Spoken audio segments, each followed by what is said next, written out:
Welcome to the Best Kept Secrets podcast, where we share our best kept secrets about life, love, God, and everything in between.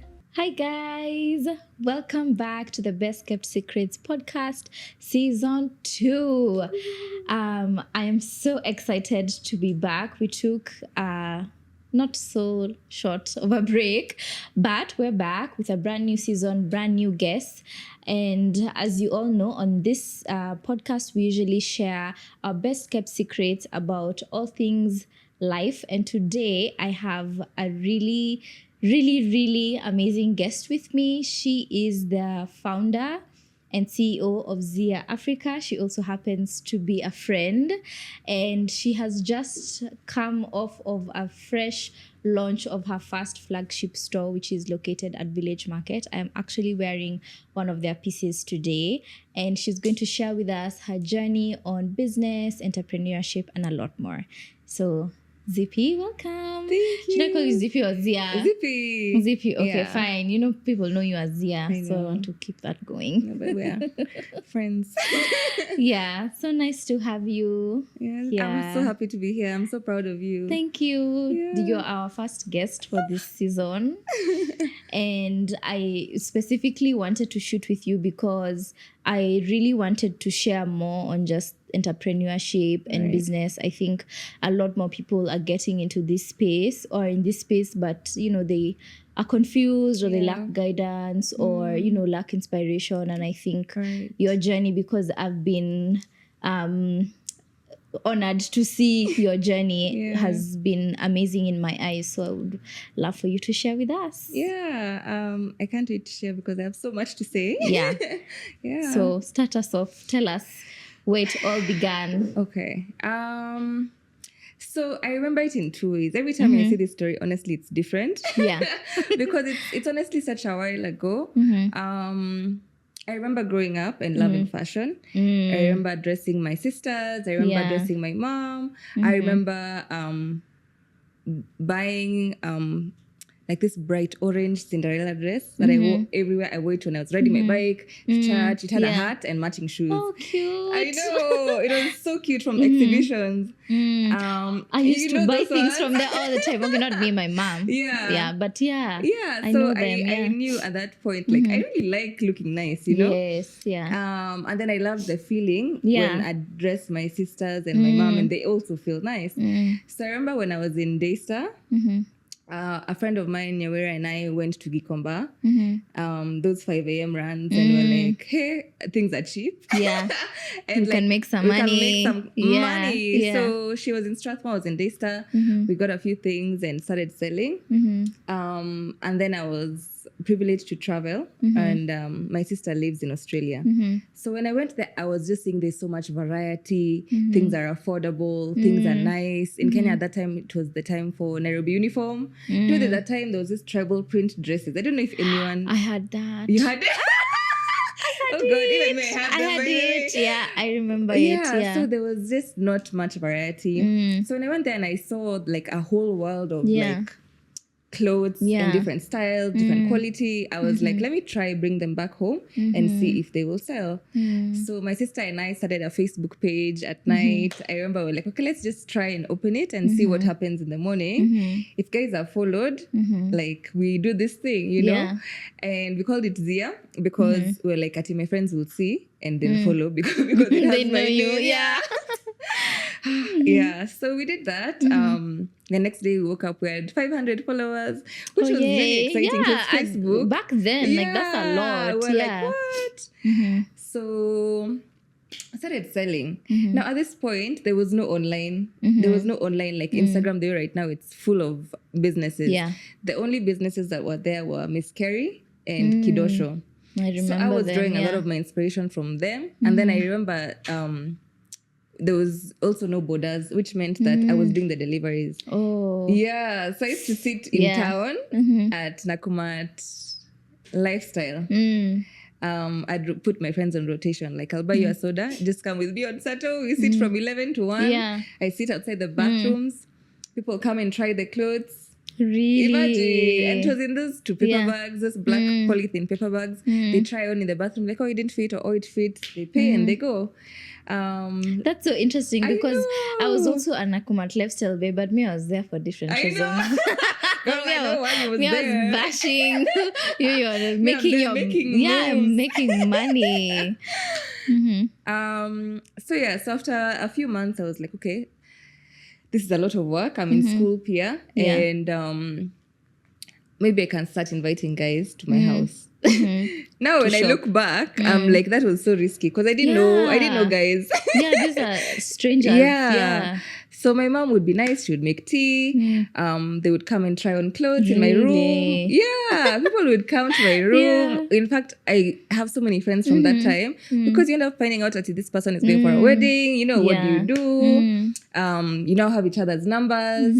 So I did that for some time. But after a few years, I was looking for more. As I grew, I also wanted better quality.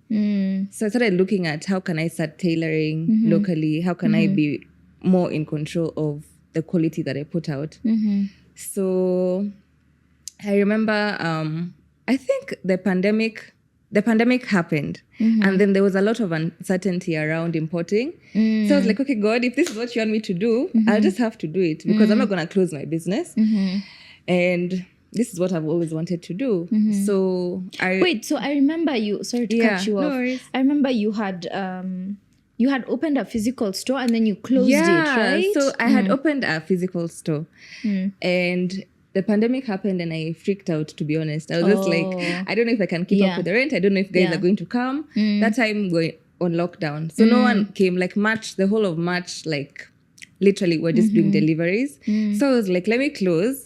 And then I see, let me re-strategize and figure out what am I going to do from here. So at that point now, importing was difficult. I was like, okay, let me do some research on local production. And around the same time, you reached out to me. I did. Yes. Okay, I think now I can share my POV. Yeah. We met in Daystar. Right. There was an event. I don't remember what the event was for, but I remember what I was wearing. I even may remember what you were wearing. A white dress. A white dress without like 2 little black flowers. And heels. What was the event for? I can't remember. I can't remember either. But it was like a fashion thing, right? Yeah. So you came up to me and you were like, so I hear you're an influencer. I have a brand. Could we partner? Yeah. Blah, blah, all of these things. So now you used to give me when I had a blog, because that's how I started in the influencer space. I started off as a fashion blogger. This was like in 2015, right? Like Kitambo. But then because a lot of my clothes were thrifted and then sometimes I wouldn't have content. So for me, from my POV, I was like, yes, please, I need the clothes. I need the content. I need all of that. So you'd give me Zia clothes and then I'd shoot, I'd do my blog. And then it was like a mutually beneficial partnership we had going on. So when I think I agree with you in terms of, even me as a child, I knew fashion was my thing. I loved dressing up. I loved playing dress up. I loved putting outfits together. In fact, my mom used to get so annoyed with me because she'd buy me clothes. I'd cut them up, trying to make something new out of it, make a crop top, make like a one-hand thing. And then sometimes they're not wearable. She's just like, I buy clothes, you tear them, you cut them up. But like, I've always known fashion was my thing from very early on, and that's what gave me confidence. And I'd walk into a room and I'm like, maybe I might not be super confident, but I know no one here is beating my outfit. You know what I mean? Like, no one here is outdressing me, even though, so that was what fashion did for me. So I think in 2020, right? Yeah, 2020. Yeah, 2020, after many failed attempts of doing business on my own, I was like, you know what, I think it would be great to collaborate with another brand, just so I can learn the ropes, just so I can actually create something from scratch and put it out. And you were the first person that came to mind. I was just like, there's no one else I'm going to do this collaboration with other than you. Yeah. So I reached out, and then that's how you started the Made in Kenya. Yeah. Because I remember when you reached out, I was like, this is so timely. Yeah. Because I was not sure how to go about it. So I was like, okay, we can continue this route, though I'm not certain. Or we can try something new and create something beautiful together. So I remember you were like, let's definitely do Made in Kenya. Yeah. And let's design them together and pick out the designs. From scratch. Yeah, exactly, from scratch. I remember we went and sourced for fabric in Italy. Yeah, we had no idea where to go.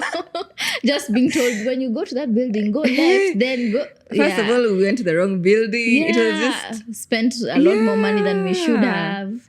Yeah. So that happened. And actually, I've remembered while you were talking, there was this citizen situation. Oh my God.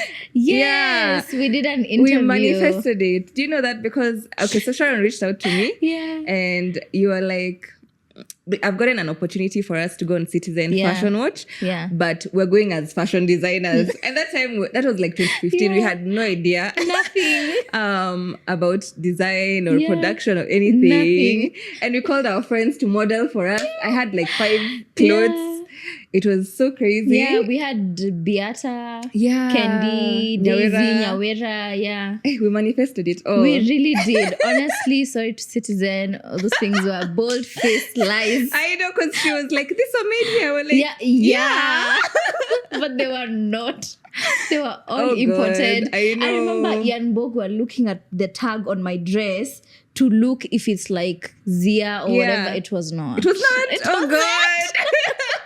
It was just like, it wasn't even a Zia dress. That's the thing. Are you serious? Yeah, but like we said that we were both wearing Zia and all of that. Yeah. Oh, it was not a Zia dress. It wasn't a Zia dress. No, it was just like a dress, an imported dress I had. Yeah.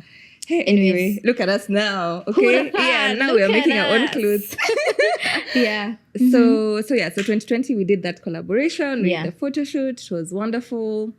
And then I remember we were working with what do you call it? A manufacturer. Yeah. And for me, the frustration I had at that point was how little control I had over the process. Yeah. I used to feel like I'm not a priority. They'd say maybe we'll deliver in 2 weeks. In 2 weeks, they're like, oh, so Nothing. you know this. Yeah. So I used to be like, these guys are slowing me down, and I've gotten momentum. So my designer reached out to me. We started talking. I remember I just decided this is what I'm doing. So I called my customer care lady and I told her like, hey, let's look for a location. And then I told the designer, you're going to start on this date. So we didn't have any machines. We didn't have anything, but I'm just like, this is what I'm doing. Yeah. So we found a location and we just started, like we just now started looking for machines. Now the designer has come. We went to look for machines. We went to look for tailors. She helped me get tailors. And now we're producing. So I remember how scary it was. At the same time, it was very exciting because my sister had just passed. So I felt like I owed it to her to really push with this thing because she had seen it from like nothing. Inception. Yeah, exactly. So I was like, okay, let me just do it for her. Let me like get over my fears, be courageous, seek counsel. So that's when I started really working with my mentor, Sue. She really helped me set up Ziawa, like in terms of systems. Yeah. Like I didn't know, especially like in terms of production, like how it should work. You know, things simple things like quality control. Because my background is not in fashion. Yeah. Even You I as can't well? tailor. You put me on a machine, I know nothing. Yeah. I can't. Yeah. So I now- can't do patterns. I can't. Yeah. Do you know now I've had to learn? You had to learn. Yeah. So it's been so awesome, especially working with Barbara. Barbara, shout out to you, girl. She's really walked me through, Yeah. even sketching. I'm not even a good artist, but she's like, okay, I have a design in neither. mind, but I need to help me put it like Into like a physical exactly. sketch. Yeah. So that's been awesome. Can we? Because I feel like that place where you are at with the fear. Yeah. I think that's where a lot of people get to, and they get stuck there, and they're not able to push beyond the fear and do this thing that they know they want to do. Yeah. So how did you actually like decide, okay, I'm scared? What were the thoughts you were having then, and how did you overcome those thoughts? Okay, so I think for one, walking with God is very helpful, because when you're walking in obedience, there's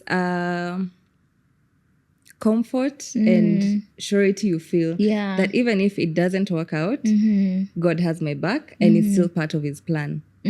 So I had to decide I'm going to trust his plans, and even if it doesn't work out the way I think it's going to work out, it's still going to work out in the way he wants it to work out. Exactly. That's one. Yeah. Number two, having a good support system. Because I remember like talking to my husband, talking to say my parents or my siblings, and I'd be like, okay, this is the decision I want to make. And never once did they ever say like, that's not a good decision, or, you know, you're not capable, or any other thing. And anytime I'd meet somebody who'd tell me that I'm not capable or it's not possible, I'd just never tell them about my plans again. Yeah. Imagine that's the way I move. Because you want people who are goal-oriented, who dream. I have very good neighbors. Lady Luck, I don't know if you know Lady Luck. Yeah, I do. She really worked with me because she is so fearless. Like during the pandemic, they were opening shops. I'm like, what are you guys doing? As we're closing, you're opening. Then they're like, they're here to thrive. They're not going to, you know, back down. So just working with people who are big dreamers. And I think also just believing in yourself. You know, like for me, I don't know, you were saying you were not confident. For me, you were not. Back then, I wasn't, Now for me, I always felt like I was so mediocre. Like I used to feel like I'm just going to be like there. Like, you know, just like breeze through life. And I never felt like people are like, oh, you can do it. Or I had to do that for myself. And then people caught up. Okay. Yeah, does that make sense? They were like, oh, she's doing it. So she can do it. Yeah. So I think believing in yourself is a big one. You just have to. And one of the ways I've really, really forced myself to believe in myself is affirmations. I do a lot of affirmations. And anytime I do affirmations, there's a prep in my step, you know? You just know like, okay, I am loved, I am rich, I am capable, I am everything that, God has called me to be. Yeah. I like the obedience one because I feel like I can relate with that, because I feel like I've always known that I was going to work in fashion or have a fashion business. Yeah. But then it was so scary for me because, again, like I don't have any background in fashion. I just have a love for it. And then two, I've never had to run a business before, you know. So when I quit my job in 2017 to pursue this thing, I was just like, okay, God, like, what's up? But, you know, there were so many clear indications of, this is what you're supposed to be doing. Right. And it took me 3 years because I launched in 2021. Yeah. Right? Yeah. I think, 2021. Because I launched in 2021, it took me 3 years, 4 years even to just like, you know, I had done a few attempts, I had failed at it. And if I had never obeyed this instruction God had gave me in 4 years before that, Epiphany would have never existed. I would have never had to learn how to run a business. I would have never produced these clothes that I see people wearing. You know what I mean? It's just... I feel like there's so many people who have been given instruction, but they just sit on it. They're like, no, me, I'm scared. And you do feel the fear. Even when you start, you're still scared. You're still like, okay, what am I doing? You know, that days, like, I would wake up, I'm like, hiya, I have a business to run. Even now. Yeah, even now. Yeah. It's still so scary. But I feel like if God has given you an instruction, it's because he's seen the end of it. He knows he knows what the end of it is. So it's Right. just up to you to just like obey, him. trust him, Yeah. literally trust him. Yeah. Because if you trust him with like your life and Right? yeah, then what is a business compared crazy. to Yeah. it? Yeah. You as a person, do you feel like you've had to make changes within you as a person to help you run the business better? Yeah. For one, I remember was it January of maybe 2020 or 2021? I just made the decision to join the gym. And for me, joining the gym was a way of me building discipline. Yeah. Because it's hard, It's okay? hard. It's hard. Yeah. Especially when you have a baby, okay? Because you're just like, honestly, Yeah. hey, how am I going to make it, Yeah. So I remember I said, I'm going to join the gym and I'm going to go at 5 because it's hard. And because it's the only time I would get to myself. The rest of the day, your mom, your when wife, the baby is awake, yeah, that's exactly. it. Yeah. You're an entrepreneur. So for me, that time between 5 and 7, oh my God, I grew so much. That's when I would do my affirmations. That's when I do my quiet time. I go to the gym. By the time the rest of my family is waking up, I'm already so, I don't know, centered. Like I'm ready to take on whatever the day is going to bring. So that really helped me even work-wise because I had more time. With being self-employed or being an entrepreneur, you have to decide like, Yeah. okay, I need to send out these emails. I need to do X, Y, Z. I need to do a plan for a photo shoot or whatever. And no one's going to push you to do it. So if you don't have discipline... There's no boss on your neck. There's no boss on your neck. So sometimes, like for me, I try to put out collections monthly. And you'll find that it's reached 15th. You've not even started the collection for the next month. Yeah. So it was... You have no fabric, no nothing. Yeah. You've not even started sampling. So discipline is a big one. I think spending time with God is also a big one because you face so many challenges. There's so many adversities in the world. Every day there's a new challenge in business, in life, in everything. Yeah. The country. Yeah. The economy. Yeah. So I think like just grounding yourself in Christ is a big one as well. Yeah. And working with like-minded people. I don't know if that's internal, but it helps when you're surrounding yourself with positive vibes, positive mindsets, people who want the same things, want you to prosper. You encounter people who act like they want you to prosper, but the actions they take, it's you're like just dodgy. like, hey, is this person really for me? So yeah, I think those are the 3 things. That's great because I feel like I also decided to join the gym for the same reasons. Yeah. I didn't really go in for my body. I was just like, I have issues with discipline. And everyone knows that the gym is a great place to build discipline. So it's just, and there's a quote about how discipline is the highest form of self-love. Yeah. Right? It means that, and for me, self-love is keeping promises to myself, right? It's showing myself that you matter to me. Yeah. So when I make promises to you, I keep them, right? Yeah. So when I wake up every day and I don't want to go, but then I show up and I do something for myself, it shows me, my brain, myself, that I matter, that I value myself, I value this thing that we're trying to do. So yeah, I've been going, I think, for like 7 weeks now. Nice. And I agree with you. I don't know what it is about the gym. Every day when I go, because I don't go every day, I go 3 times. Those 3 days that I go, I have the most productive days. Yeah. I'm just like, I can conquer the world. The endorphins. Yeah, the endorphins. I'm like, give it to me. What? I know. What? That one I can do. You know what I mean? So I feel like if you are going to get to a higher level, you can't stay the same person. Right? Because I even think back to Sharon from 17, 18, when I got this instruction to do this business versus who I am now, even who I was in 2021 when I actually opened the business.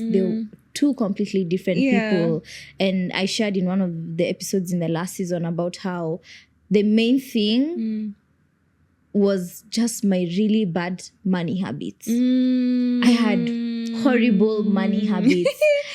And I was just like, okay, God, and you're trusting me with a business. I know. Where the main, like one of the main things is that you make money from this thing. All right. You know, I've had to learn so much about money. I've had to build discipline around money. Yeah. That's a big one. Yeah, building. Yeah, exactly. Because your business relies on this money to make things happen. So yeah, I definitely agree with the discipline one. So what do you feel like has been the biggest thing, or like maybe three things that you've learned in your journey? Because how many years has it been now since? It's been 10 years. 10 years. Next month, it's going to be our 10th anniversary. Years. Wow. Yeah. That's, hey. I know. Bado tuko. Hata tujafika 2 years. I know. But it goes so fast, It by the goes way. so fast, yeah. In 10 years. In 10 years, what are the three things I've learned?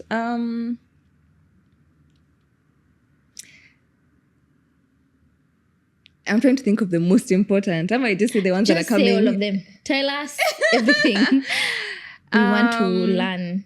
Okay, let me say from now going backwards, based on like what's coming to my mind first. I think in terms of building the right team, you have to get people who have bought into your vision. Especially in our industry, because it's very creative based. So if you guys don't have the same ideas or the same direction or the same goals, it's very hard to go to where you're trying to go to reach that destination. Number two, I'd say work with God. Because I remember at the beginning of this year, now we're a sustainable brand. Yes. And for me, I entered this year, I was like, okay, God, I've been doing this thing for 10 years. I'm tired of doing the same thing. I don't want to just make people look nice. I don't want to just dress people. I want to have impact. Show me how I can have an impact through fashion. And my background is in development. I did ComDev. You did? I did in Daystar. So I already was empowering women through employing women. Yeah. But I wanted more. Yeah. So I remember sustainability is something that I'd heard of before. But this year it came to me so strongly, like this is the direction you need to go to have the impact that you're trying to have. And just trusting God, because it's something, first of all, there's not so much information on it. All the information I was getting was international. Here, locally, it's not well known. You don't know where to get fabrics. You don't know anything. So just trusting God, okay, is this the right decision? Is this, the direction I'm supposed to go? So just working with God is a big, big, big one for me. And I think comparison is... that's a big one. It is. Yeah. I think being comfortable in your brand, who you are, what you bring to the table, and not comparing yourself with other brands. Because our market is so saturated. If you start saying, Nandi released a collection last minute, this person has opened here, this person, you'll never be your own person. You'll be trying to chase and you'll always be a step behind. So like for me, one of the biggest things I try to do is just do what, do what I like. Okay. That's the convo we're having before this. Like at the end of the day, people like your brand because of you and what you have to offer. Epiphany and Zia, like even if say we had the same dress, they would be totally different. So different, yeah. So like for me, I think a big thing, especially in this social media world, like try not to compare yourself. Like I also don't look at people's stories. I really try not to. Yeah, it's a big one for me because I feel like I'll start second guessing myself. I'll start rethinking the ideas I have. I'll start, worrying, and I don't need to worry. So the only stories I look at are people who I'm aspiring to be like. Like now I was telling you about Jerry Lorenzo. Yeah. I like his work because it's very niche, it's very him, it's very authentic, and doesn't follow anyone. Like not on social media, but he just does his own him thing, yeah, right? So in that sense, there's already 3. If you have more, tell us. Okay, number 4, you said it about discipline with money. I think initially I was not good in terms of separating my business funds and my funds. So I think once I did that, it really made a difference in terms of even knowing, did we make any profit? Did we break even? What did we do? How many clothes did we sell? It's now you have a website, so it's easier to because you can track. But now those days, or even if you don't have a website and you're running a business, it's so important to know whether you're making money. Otherwise, you're just having fun. Yeah. You're just having fun. Yeah, that is not a business. So those are the major ones. Yeah. I feel like I want to piggyback on the impact one. Okay. Because that's so important, and I don't think a lot of people think about that when they're opening a business or even when they're running a business. Because I feel like just with the nature of God and how he works, yes, he wants to bless you, and yes, he wants you to prosper, and yes, he wants you to have money and all of these things. But there's things beyond money when it comes to business. There's things beyond making money when it comes to business. It's you're offering people employment opportunities. Right. You're empowering women. You're being sustainable to the earth. It's, you have to think about those things. Yeah. And that's even like a kingdom principle with how God blesses people and blesses businesses, right? So if you're doing it for selfish gain, you're like, yeah, I'm here to make money. Yeah. You can make money, which is good, but if you want a long-lasting legacy that follows you, it has to be impactful. Right. Yeah. And this is also just to encourage people who feel like they have an idea and they're sitting on it.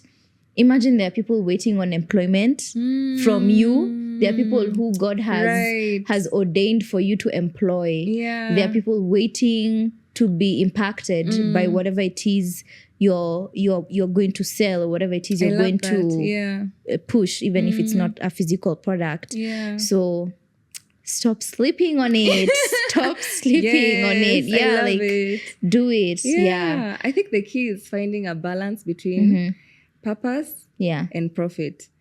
So I think that's a sweet spot. Like once you figure that out, then you're making money at the same time you're following your purpose. Exactly.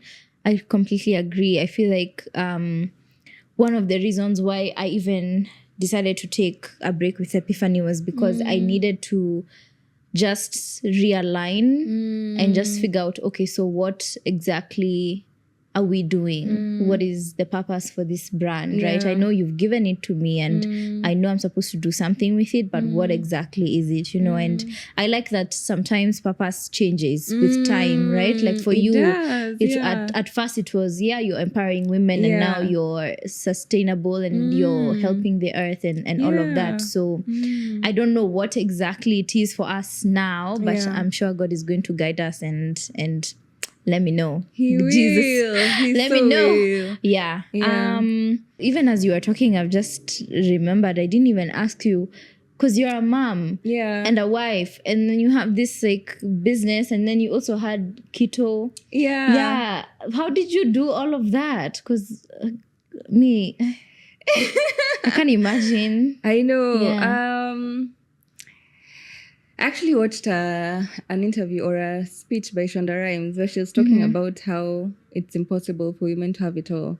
Because when you're at work, you're feeling guilty about being at work. When you're at home, you're feeling guilty because it's something you're not doing for work. Yeah. So what happens is most of the time you're not present in what you're doing. And I think only women face mom guilt. I don't know if men have anything. They don't think they have dad guilt. They don't have dad guilt because biblically even they're supposed to provide and protect. Then so they're like, I'm doing this for my kids. Yeah. As even now, I'm just like, okay, I need to go and pick my son. Yeah. But I think the key is trying to be present in every moment. If you're at home, be at home and be there, play with your kids, do what you need to do, and be good for them there. When you go to work, you're going to work for them anyway, In my mind, I'm going to leave Zia and Dahlia. Oh, by the way, I have a baby line. Yeah. No, tell them. So I have a baby line, which is made from the offcuts of Zia Africa. It's pretty new. And when I work on those things, in my mind, I'm like, okay, this is what I'm leaving for them. So that gives me some sort of comfort. When you're at work. When I'm at work, Okay, that's great. How do you do it all? Do what? That question is asked to Yeah. moms. Like, you guys don't do anything else. You have other things to I do. do have other things that I do, but I think, just because I have friends who are moms, I know how, time consuming being a mom is, and not just like time consuming, but also you have to give a lot of your energy into it, and kids feed off of energy. They can tell, like, when you're not being fully present with them and all of that. So I just asked that because I know being a mom is not easy. Yes, I do have other things that I do. do you struggle in terms of like work-life balance? Yes, I do struggle with finding balance in general. But I think just finding good help is like my biggest thing. That's a good one. So I can just I can trust them to do what they need to do, and I can focus on what I need to do in other areas. And then I just give things, like I have a priority list, like I know today my priority is this and this and this. So this is what gets the most time, and then this and then that. So I just prioritize things in my mind. That's nice. And then I keep it pushing. I'm like, then tomorrow we'll figure out tomorrow when I wake up. This is what, or when I'm going to sleep, this is what's happening tomorrow. I'm like, you know what? May I take a day at a time? That's it. Love that. I just take a day at a time. I think maybe you can share with us what your best kept secret is about just entrepreneurship, about building a business, about everything we've just spoken about. Okay. Yeah. Can I talk to the camera? Yeah, tell the people. Let me tell the people. My best kept secret in entrepreneurship is you have what it takes. Okay? A lot of the times you feel like someone else can do it better. Someone else should be doing what you're doing. Someone else is more gifted or more talented or more deserving, especially deserving. It's you, okay? The same way you're saying that God is going to use you to employ people and create impact, is the same way God is waiting for you to follow him, trust him, and do what he says you should do. Because I think a lot of the times, even now, I still feel like I'm undeserving. And I feel like maybe there's someone who's more qualified. But you have to just follow your instinct, follow God, follow your heart, and really actually follow through. Because I think it's so difficult. It's so difficult to overcome that inferiority complex. It's so much easier to just sit and be like, someone else will do it. Or someone else is more deserving. Someone else is more deserving. But it's you. It's you, imagine. Imagine it's you. Imagine it's you. Okay, so I guess it's my turn. Yeah. I wrote mine. Oh, that's not fair. I wrote mine. I woke up. Are you serious? Early today. Oh. Because I was like, I've not gotten my best kept secret. I am ready for this secret. Anyways, mine is actually scripture. I like to share a scripture with every episode that we do. Sometimes I don't, but yeah. Today I have a scripture. I love it. So, this scripture is from Colossians 3:23-24. It says, whatever you do, work at it with your whole heart as if you're working for the Lord, not for human masters, since you know that you'll receive an inheritance from the Lord as a reward. It's the Lord that you're serving. And I think when I stumbled across that scripture, it's really guided me in how I do things, right? So I do everything with the utmost excellence that I can. Sometimes I don't always achieve excellence, but I give it my best because I'm serving God. It's okay. I'm not serving people. At the end of the day, everything that I have has been given to me by God, like this podcast, my business, my platform, all those followers, all of that, God has given to me. And at the end of it, I'm serving him. So I try to do everything with excellence because I'm like, if I'm doing it for God, I just can't show up. It's like if Ruto was gonna give you a job, you're not just gonna show up casually to be like, I'm here, bro. Right. What's up? What am I supposed to do? You show up early, you show up on time, you do it with excellence, you do everything that you need to do because you're like, this is who I'm serving, right? So that's like my That's my so motto. powerful. Can I get another chance to say mine again? You can. I don't have a better one. Oh, you don't? I love it. I love it. But that's my best kept secret, just about entrepreneurship. And I feel like it doesn't apply to entrepreneurship only. It can be literally anything. Yeah. So just do it with excellence, because you know you're not doing it just for human beings only. You're also doing it for God. And when we die, we're going to be asked to account for things. And I'm just like, good and faithful servant. yeah, exactly. Like, I don't want God to be like, I gave you so many opportunities and you slept on them. You know, I want him to be like, you did well. Yeah. So God help us. Help us, honestly. Yeah, I think that's it. Yeah, thank you so much. This was like, I think the best first episode we could have possibly had. I think it set a good trajectory for the rest of the episodes to come. Thank you so much for having me. So yeah, thank you for sharing all of your gems and everything with us. So you should check out Zia Africa on Instagram. They have a physical location at Village Market, first floor. Yes. They also have Dahlia by Zia, which is a baby brand. So if you're a mom and you're watching, get your baby something cute. Yeah. And yeah, is there anything else I've left out? No, that's it for now. Yeah. Oh, and Zippy's page is... Oh, yeah. Don't worry about me. No, we have to tag you. Okay, I'm Nandi Girl. Nandi Girl on Instagram. Yeah. Thank you so much, guys, for watching. Please share your best kept secrets with us in the comments. For those who are watching us visually and for those who are listening to us on our podcast platforms, thank you for tuning in. We'll see you, or you'll hear us next week on our next episode. Bye. Bye.